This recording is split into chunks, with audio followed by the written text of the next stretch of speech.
Well, hi everyone.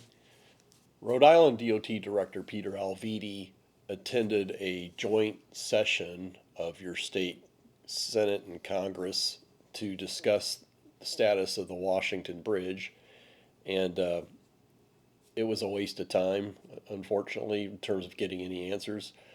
I kind of had a feeling how this hearing was going to go when they gave Director Alviti 5 minutes for opening remarks and let him go on for over 20 minutes about what a great job he's been doing at Rhode Island DOT. So it was mostly an infomercial. So if you saw the thumbnail for this video, I think the only way things are going to change for the better with Rhode Island DOT and how they manage their bridge projects and highway projects is if the federal government gets involved. And that's a distinct possibility given how much money Rhode Island DOT is asking from the federal government. They expect the feds to pick up 80% of the tab for the demolition and replacement of the Washington Bridge. So I think the federal government may have something to say about how money's been spent in the past to inform themselves about how well they're likely to do with money in the future, if in fact they do get money in the future. As we know, Elon Musk heads up DOGE, stands for the Department of Government Efficiency, and they're looking for waste, fraud, and abuse to be eliminated from the federal government. And they're quite active in this pursuit. So is it possible that there's waste, fraud, abuse going on at Rhode Island DOT? There's some things that I think need to be questioned for sure.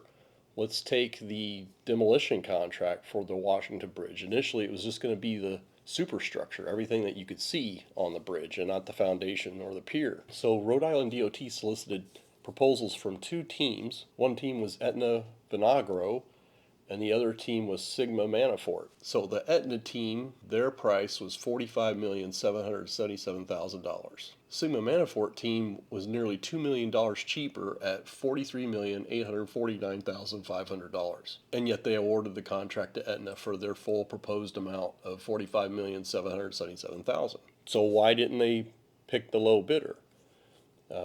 Director Alviti was questioned about this on the Tara Granahan show on WPRO, and this is what he had to say. The whole idea of Aetna is part of this demolition, correct? The company known as Aetna. Aetna was the low bidder on this contract, yes. Okay, well, they clearly weren't the low bidder. So Director Alviti gets to come on to WPRO's program with Gene Valicente once a week on Thursday. They call it Ask the DOT. I can't think of another instance where a DOT director appears on a weekly radio show anywhere else in the United States. And it's a pretty friendly environment, let's just say. And it seems like the main reason that Alviti comes on this radio show with Valicente once a week is so that he can control the narrative about the Washington Bridge and other projects, as well as rehabilitate his image. I mean, I think they have a serious credibility problem at Rhode Island DOT, starting with Director Alviti, given all the misstatements he's made in the past relative to the Washington Bridge. So here he is on February 13th on the Valicente show, talking about the fact that Aetna was, in fact, not the low bidder. With regard to whether or not Aetna was the lowest bidder, that was a design-build contract. The award of that contract was based on both price and schedule and other performance factors. They were the best value, let's put it that way. Okay, best value. So what does that mean? So that means on these kind of proposals, there's different categories, and people can rate different categories for one team versus the other. So it's like a beauty contest. He goes on to explain this in a little bit more detail. In design-build contracts, you pick the team that provides the best value. A combination of points were awarded as part of the procurement. Everybody knew going in that was going to compete to get the project, that a certain part of it had to do with the schedule, a certain number of points. Certain number of points had to do with the demolition. You combine those points together, and that presents the company that provided the state with the best value, the best time and cost combination. And they were determined to be the winners of that bid. Okay. So I don't know what else to say about that. Well, I think there are a few other things he could say about that. And I can tell you with my company, I've personally competed on DOT projects or contracts where it was based on qualifications and other factors. The selection was based on feeling and preference for one firm over another.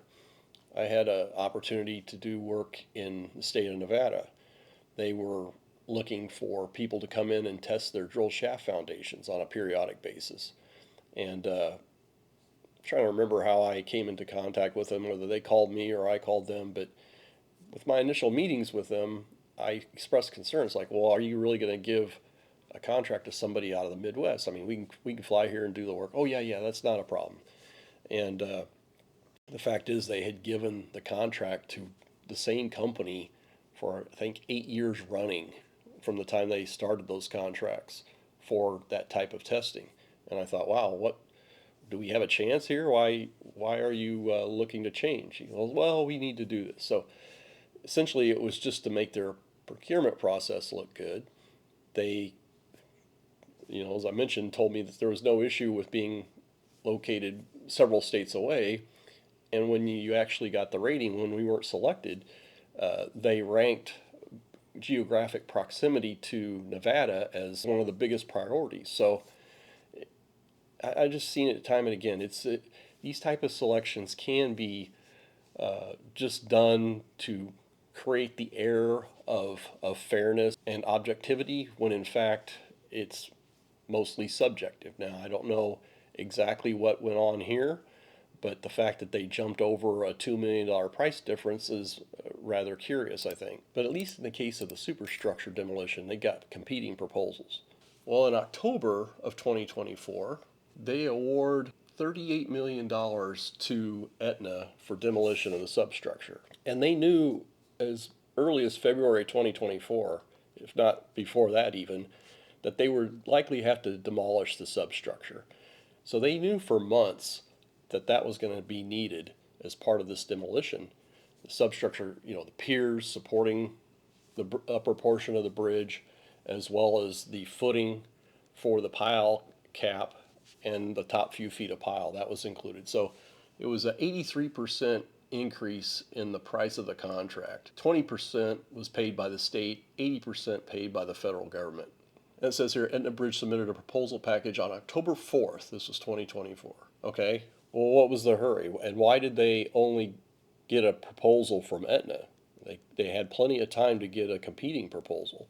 In fact, I'm recording this video on Saturday, February 22nd, and it's been reported that demolition of the substructure won't even begin until next week. They had months and months to get a competing proposal, yet they sole sourced it to Aetna. This is some drone footage from a couple of weeks ago. You can see they were still need to finish the rest of the ramp demolition to Gano Street, but the demolition of the piers had not yet started, as confirmed with that news article. So again, what was the rush to sole source this to Aetna? Let's go back to something else Director Alviti said. He's talking about best value. I did a previous video looking at the difference in schedule between the two teams. Aetna showed a faster completion schedule, so presumably that was factored in to the selection to overlook a $2 million price difference. But yet later on, this was dated December 4th, Rhode Island DOT gives Aetna nearly $500,000 in bonus compensation, bonus pay for so-called early completion of some of the demolition activities. Group 1 milestone, 12 days early. Group 4 milestone, 25 days early. And this came from the Aetna Vinagro proposal that I obtained through my APR request, public records request with Rhode Island DOT. And they were proposing to complete Group 1 exactly as required on October 11th. And this was before the 1-month suspension in the demolition, presumably to collect additional information that they could use against the defendants in their lawsuit. So who knows what they actually did during that 1-month suspension of the demo. I haven't heard specifically what they did, if anything. And then the Group 4, they showed completion of about a week earlier than required. If those earlier completions were factored into their selection as a basis for overlooking a $2 million price difference, why are they turning around again and giving them extra incentive pay? And of course, that 1-month shutdown cost nearly $700,000. And appropriately, they weren't looking for any federal cost sharing on that because state of Rhode Island owns that delay. So again, is this waste, fraud, and abuse? Director Alviti says he doesn't know what else to say about picking Aetna, who is $2 million nearly higher than the competing team's proposal. So there's a mechanism now. People are reporting concerns that they have about spending of federal dollars. In fact, there's a congressional Doge caucus that you can email directly with a concern or a complaint. I've got a link to that congressional caucus in the description to this video. So we'll see what happens if, in fact, Rhode Island DOT gets doged. So with that, I'd like to send a shout out to those of you who have contributed to buy me a coffee. That's an excellent way to support the channel. I use those funds to help offset the costs of these public records requests, which oftentimes they charge to fulfill. I also want to send a shout out to the channel members. I've had channel members in many cases for over a year now, and the ranks are growing, so I appreciate your support as well, and certainly those of you who provided super things. So I'll continue to follow this Washington Bridge story.